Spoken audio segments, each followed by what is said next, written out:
Detik-detik Mbah Kakung asal Blora doakan Ganjar jadi presiden bikin haru. Nggak nyangka Ganjar malah lakukan hal ini. By the way, selamat ulang tahun Pak Tugiman.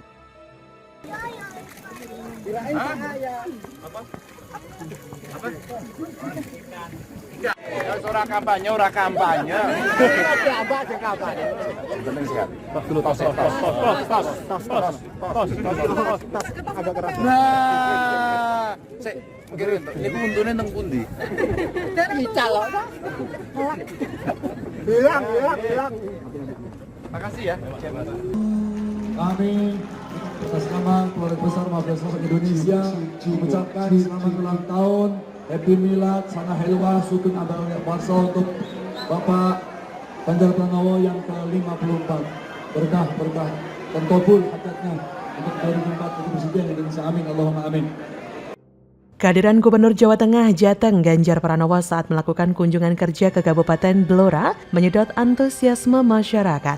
Banyak warga Blora yang ingin ketemu atau bertegur sapa dengan orang nomor 1 di Jawa Tengah tersebut. Dalam momen ulang tahun Ganjar Pranowo ini, banyak dari warga yang mengeluh-elukan politikus PDIP itu untuk mencalonkan diri sebagai presiden mendatang. Bahkan, ada seorang kakek yang mendoakan Ganjar menjadi presiden. Kata seorang kakek, usai berinteraksi dengan Ganjar pada Rabu 26 Oktober, tadi bilang ke Pak Ganjar jadi presiden, saya yakin Pak Ganjar jadi presiden, mudah-mudahan bisa. Namun ternyata menanggapi doa tersebut, Ganjar malah mengingatkan agar warga tidak kampanye. Masyarakat yang menyaksikan momen itu pun ikut tertawa. Ganjar malah mendoakan sang kakek agar selalu sehat. Kata Ganjar, ora kampanye.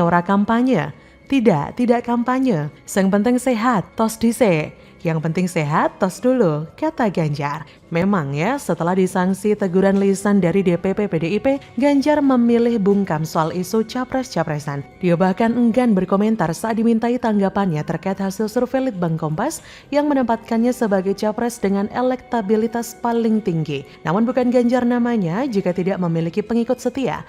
Bahkan dalam menyambut hari ulang tahun Ganjar, sahabat Ganjar Pranowo menggelar istighosah dan selawat akbar bersama yang berlangsung di lapangan Pandawa, Kabupaten Banjarnegara, 27 Oktober. Dihadiri oleh jamaah yang terdiri dari masyarakat setempat dan para santri. Lantunan selawat Nabi Muhammad SAW terdengar syahdu dan doa juga dipanjatkan untuk kesehatan serta harapan besar sahabat Ganjar untuk memajukan Ganjar sebagai presiden pada 2024 mendatang. Dewan Pembina Sahabat Ganjar Gus Hayatul Maki mengucapkan rasa syukurnya atas kehadirat Allah Subhanahu wa Ta'ala karena sangat banyak masyarakat dan jamaah yang hadir untuk mendoakan sang gubernur Jateng tersebut. Setelah memutar video tentang Ganjar, pemilik pondok pesantren Alif Ba ini memberikan peci dan sarung sahabat Ganjar kepada santri sebagai bentuk komitmen para santri untuk mendoakan dan ikut mendukung Ganjar pada Pesta Demokrasi 2024. Rangkaian acara pun berlanjut dengan tausiah yang dipimpin Gus Ali Gondrong dengan tema Maulid Nabi dan Hari Santri yang dilanjutkan dengan istighosah dan selawat akbar. Istighosah tersebut ditutup dengan pembacaan doa yang dibacakan langsung oleh Gus Khayat. Sebelum penutupan dan melakukan foto bersama, Gus Khayat terus mengorbankan semangat perjuangannya kepada para santri untuk berjuang memenangkan Ganjar.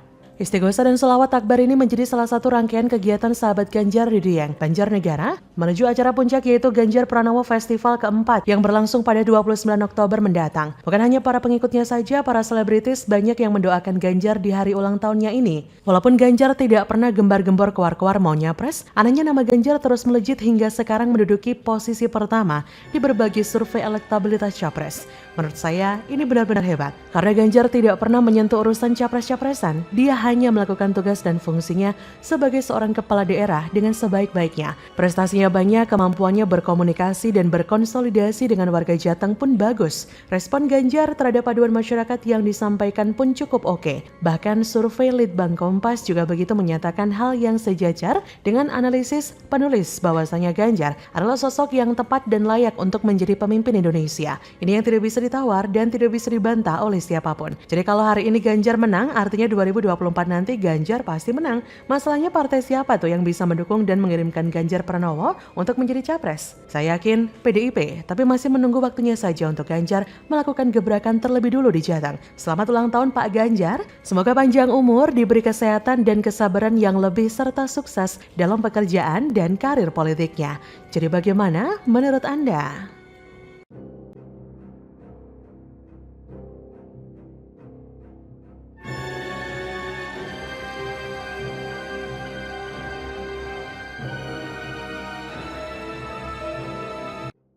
Baru seminggu menjabat, PJ Heru dikritik PKS soal jalur sepeda peninggalan Abut. Ditulis oleh Jaya Wijaya dari laman siwar.com. Membangun jalur-jalur untuk sepeda. Ini dari persimpangan Jalan Fatmawati dengan Jalan TB Simatupang dibangun jalur sepeda sepanjang 23 km. Prioritas pembangunan jalur sepeda ini ke kawasan-kawasan yang di sana diterapkan kebijakan ganjil genap. Akhirnya kalau dipikir-pikir program mana sih yang jalan di Jakarta selain ngecat genteng? Nah, itulah resikonya kalau memilih gubernur yang cuma kebanyakan omong. Programnya sekali lagi mirip bungkus ciki, kelihatannya gede, isinya angin doang. Cobalah ke depan kita punya standar untuk memilih pemimpin. Jangan kayak gini lagi. Cukuplah Jakarta yang menjadi korban 5 tahun ini. Melihat kejadian yang seperti ini, setidaknya kita ini semakin paham bahwa memang Anies Baswedan ini tidak bisa bekerja. Masih banyak permasalahan-permasalahan yang dialami oleh warga DKI Jakarta. Tapi sayangnya selama ini dia hanya menutup mata. Itulah mengapa saya ibaratkan mirip seperti era jahiliyah. PKS adalah partai yang terguncang dengan dipilihnya PJ Heru menggantikan Abut.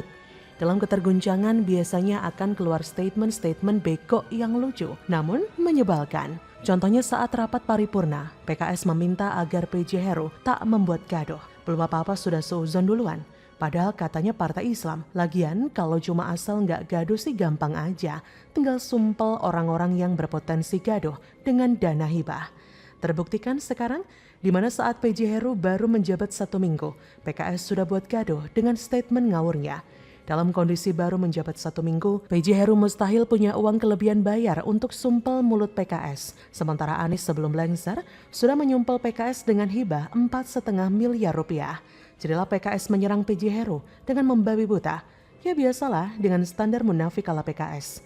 Kali ini PKS mengkritik soal jalur sepeda peninggalan Abut seperti berikut ini.